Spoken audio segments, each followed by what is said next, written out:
In the early morning hours of July 16, 1917, a body surfaced in Canoe Lake in Ontario's Algonquin Park. It had been in the water for 7 days. The man was 39 years old, a painter, a guide, a woodsman. His name was Tom Thomson. Within days, his death was officially ruled an accidental drowning, and just as quickly, the case was closed without further investigation. But more than a century later, the questions surrounding that death have never gone away. If Tom Thomson simply drowned, why was his death never settled into history? Why did those who knew him best reject the verdict almost immediately? And why, over 100 years later, are we still asking what really happened on Canoe Lake? To understand why Thomson's death troubled people from the beginning, you first have to understand the man himself. Tom Thomson was not a novice outdoorsman, he was not reckless, and he was not unfamiliar with danger. By 1917, he had spent years canoeing the lakes and rivers of Algonquin Park. He was widely regarded as an exceptional canoeist, one of the best. Only days before his disappearance, he had helped rescue multiple people whose canoes had capsized in a storm. He was also an excellent swimmer. Friends from childhood and adulthood alike recalled that he could swim long distances with ease, even across Canoe Lake itself.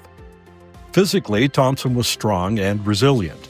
He carried heavy loads over long portages without difficulty. He walked extraordinary distances without complaint. There was no evidence of heart trouble, no illness, no condition that would suddenly betray him on a calm afternoon. Nor was he a man adrift in his life. In the months before his death, his work was gaining recognition. He was excited about his paintings. He was planning ahead. This was not a man who drowned easily. And yet, when Tom Thomson died, Canada barely noticed. In 1917, the country was in the third year of the First World War. The Battle of Vimy Ridge had been fought only months earlier. Families were grieving sons lost overseas. Against that backdrop, the death of a little-known painter in a remote provincial park drew little attention. At Canoe Lake, life resumed almost immediately. Tourists continued to arrive, guides continued to work, lodges continued to operate. One less guest simply meant one more room to let.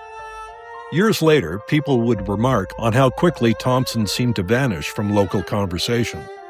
Even 4 years after his death, visitors found that few people at Canoe Lake spoke of him at all.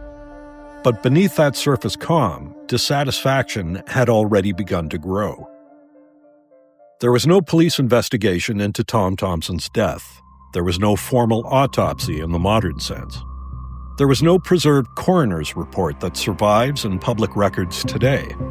Instead, there was a brief inquest held not in a public building, but in a private cottage. Beer and cigars were reportedly served, despite wartime temperance laws.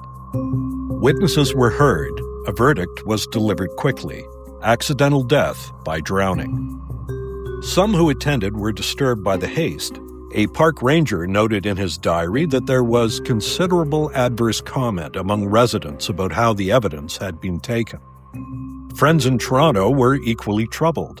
One of Thomson's closest colleagues later described the inquest as careless, suggesting that it may have been influenced by the belief that Thomson was unimportant, perhaps even avoiding military service. What is most striking, though, is this. Many of the people involved in the inquest did not actually believe the verdict. Some suspected foul play. Some believed suicide. Some rejected accidental drowning outright. Even the doctor whose testimony anchored the verdict would later express doubt. From the very beginning, then, the official explanation failed to convince those closest to the facts. Several details refused to fade. There was a bruise on Thomson's temple, large enough to be noted during examination. Blood was observed in one ear. His overturned canoe, when recovered, showed no signs of having struck anything, not even a scrape. More puzzling still was the way his paddles were tied into the canoe. Experienced canoeists remarked that the lashing was uncharacteristic, almost careless. It wasn't Tom's lashing, they said. Then there were the missing items. On the morning he was last seen, Thomson was observed buckling on his pack. That pack, along with his supplies and painting gear, was never recovered. If he had slipped and drowned while portaging, logic suggests that these items should have been found with him. Over the years, various theories were proposed to explain these inconsistencies. Some suggested a collision on the lake, but Thomson's paddles were tied in, meaning he could not have been actively paddling, and his canoe bore no damage. Others proposed that he stood up in his canoe and fell, but anyone familiar with canoes knows how unlikely it is to strike one's head on a gunwale in such a scenario. There were claims of inebriation, but multiple witnesses who saw him that morning reported no signs of drunkenness.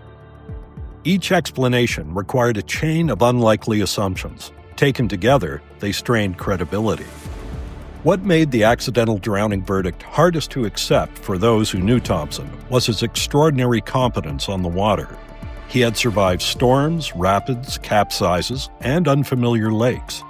He had rescued others in far worse conditions than those present on Canoe Lake that day. The weather was calm. The lake was familiar. The route was one he had traveled countless times. To accept accidental drowning, one had to believe that on an ordinary afternoon, without illness, without intoxication, without storm, a man of exceptional skill simply toppled into the water and failed to save himself. For many, that explanation never rang true. Tom Thomson's death was never fully resolved, not because answers were impossible, but because the questions were never fully asked. The investigation was brief, the evidence was thin, the contradictions were set aside. And yet, those contradictions lingered. Over time, the mystery surrounding his death became inseparable from his legacy. Interest in his life and work grew. So did speculation.